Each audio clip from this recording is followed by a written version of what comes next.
புண்ணியம். அதிலே கண்ணை திறந்து பார்த்துருக்க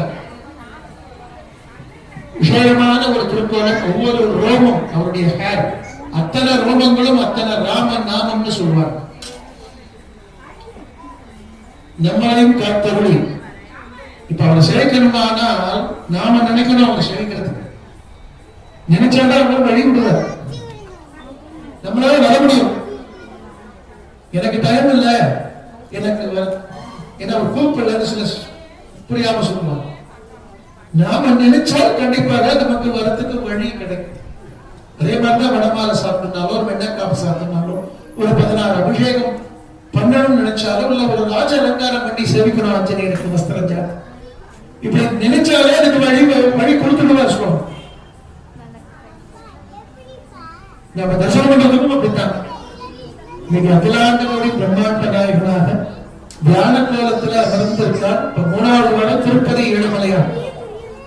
இந்த திருக்கோலத்துல நாளை ராத்திரி வரைக்கும் இந்த தரிசனம் பண்ணலாம்.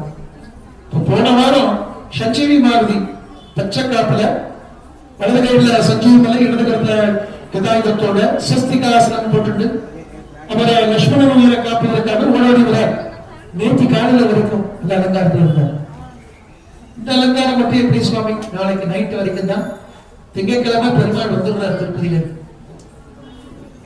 தொடர்ந்து 4வது சனிக்கிழமைக்காக 3வது சனிக்கிழமை வரைக்கும் 4வது சனிக்கிழமை பஞ்சம அனுமாராக நமக்கு தரிசனம் கொடுக்க காத்திருக்கார். அப்புறம் இதுக்கு ஊடையில சரஸ்வதி பூஜை வருது. இந்த சரஸ்வதி பூஜைக்கு என்ன விசேஷம்? உற்சவருக்கு சரஸ்வதி திருக்கோலம். அதே சேர்ந்தோம். உங்களை எல்லாரையும் கேட்டுக்கிறோம். அதனால பிரார்த்திப்போம்.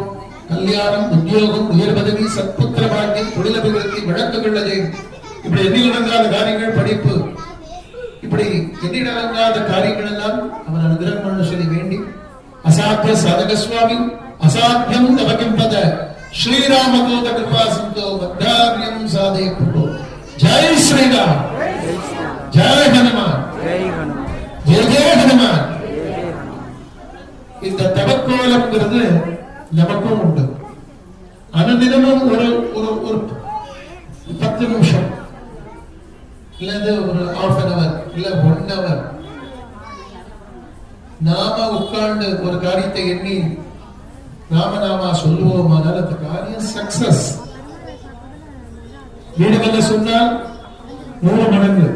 ஒரு புண்ணிய நதிகள், கடல், புண்ணிய நதிகள் கரையோரம் உட்கார்ந்து